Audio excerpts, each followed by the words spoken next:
FullTiltPoker.net presents Learn from the Pros. Welcome back inside the Fox Poker Room as we continue to learn from the pros. The Professor Howard Litter is joined by a cast of thousands, or at least 4 for the next few minutes, including John Juanda, who has won 3 bracelets and actually has a 4th right now if you include the Livestrong.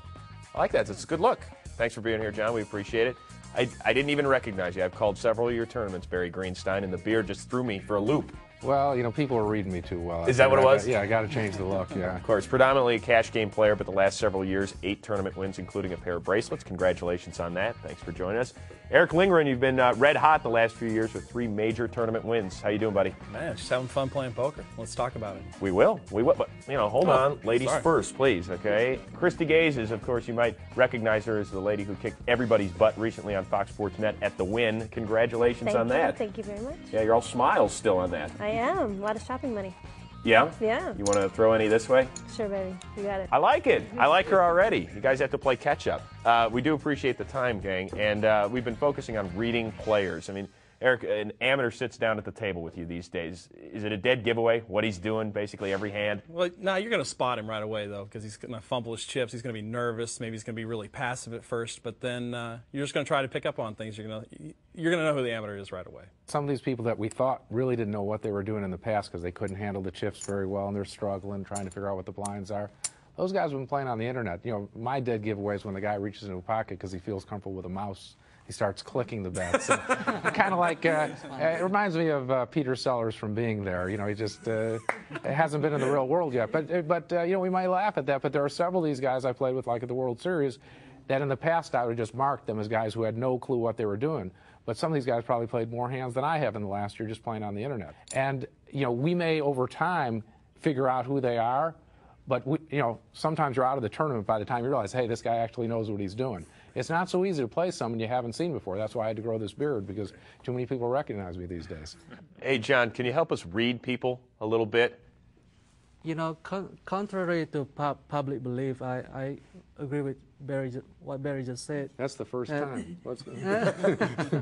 They know exactly what we're capable of doing, and on the other hand, we don't know about these guys. You know, they could be a great player who's trying to pretend they're not good at it, or they could be a bad player. Well, how do you improve on disguising your tells? I mean, I imagine you guys weren't all experts the first time you sat down at the table, were you, Eric? I mean, weren't you shaking a little bit the first time? No, I started at very low stakes. I didn't sit down and play with Howard or John or Barry in the big games, so it was very easy for me just to come in, get comfortable with the game, and go from there. Well, you know, I mean, Eric might be, you know, one of the original true crossover pros. I mean, this is a guy that got started on the internet and has really made a very successful transition to live play. I mean, in terms of a specific tip, if you toss me a couple of cards, I can show you. I can give you a whole deck. You're my friend. Hey, nice, nice. Always over-deliver there, Chris. Thanks, Phil. I see a lot of internet guys. When you're playing on the internet, you see your cards right away. Right. And very often, to kind of speed things up, or if you're playing more than one game at a time, you'll look at your hand and you'll see it's a bad hand, and you'll click the fold button. And I kind of see people do that live. Like, they'll look at their cards, and if they don't like it, they kind of put them over here. And, you know, I mean, it's almost like clicking the sort of advanced action fold now button. So definitely a nice tip for an internet player who's trying to cross over from internet play to live play.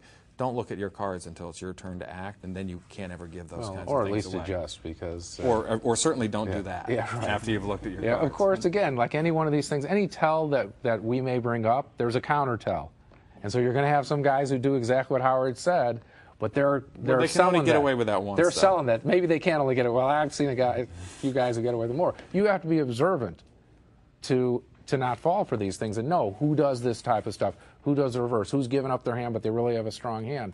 And even like John and I were saying, the problem we have playing in these tournaments with people we've never seen before, we may... Yeah, Howard may be right. They can only get away with it once, but they may have all my chips after that one time. I'm walking out the door. I may never even see that guy again. And that's what happens. I imagine that, look, I'll admit, sometimes I get to the poker table, if I don't like my hand, I fold, and then I'm talking to my buddy, or I'm just looking around for something to drink, or whatever it is. You guys pay attention. The minute you fold, is that a huge mistake I'm making? Of course, you have to watch everything. I mean, people reading the papers, doing the crossword. I mean, you must pay attention. It gives you information. and you can make correct decisions based on the information you get. You must watch everything. I mean, it's specifically in no-limit hold'em tournaments. You have to. It was a really hard thing for me to do, to pay attention, because I'm used to playing live and just looking around and stud and just, you know, and now you got to just focus. Earphones help a lot for a new player, I think, for me, or sunglasses if you're kind of nervous or scared, so you don't have to, But you might miss something having earphones on, too, Yeah, that you should see. But, you know, for all of us, we have to consciously say, hey, I should be watching. And what you're supposed to be doing when you're out of a hand is you're supposed to be putting the other players on hands.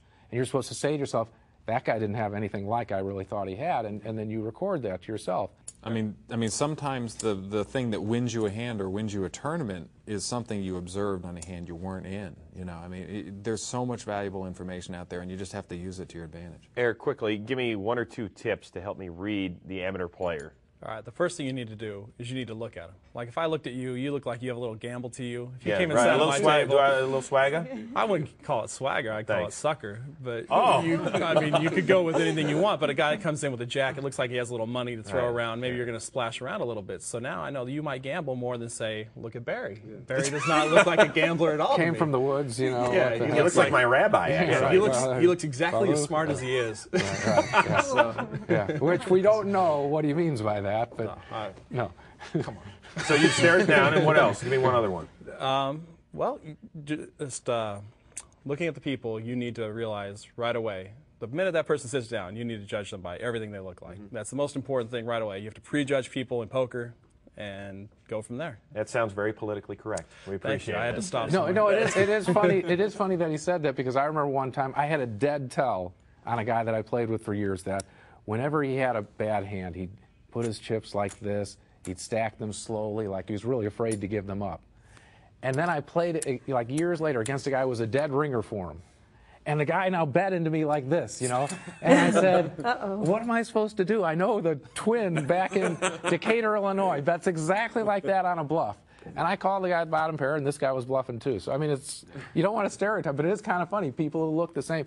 At least that gives you a starting point. Right. And then with each individual, you go off of that, and you change as time goes on. Well, guys, thank you very much for the time and the insight. I asked Howard this earlier. What am I thinking right now? Go ahead.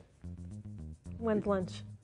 Good try. Actually, we got to go to commercial break. See, I'm unreadable. I'm unreadable, even with the best pros around. Well, you might be blank. To learn, chat, and play with the pros, go where they live. FullTiltPoker.com.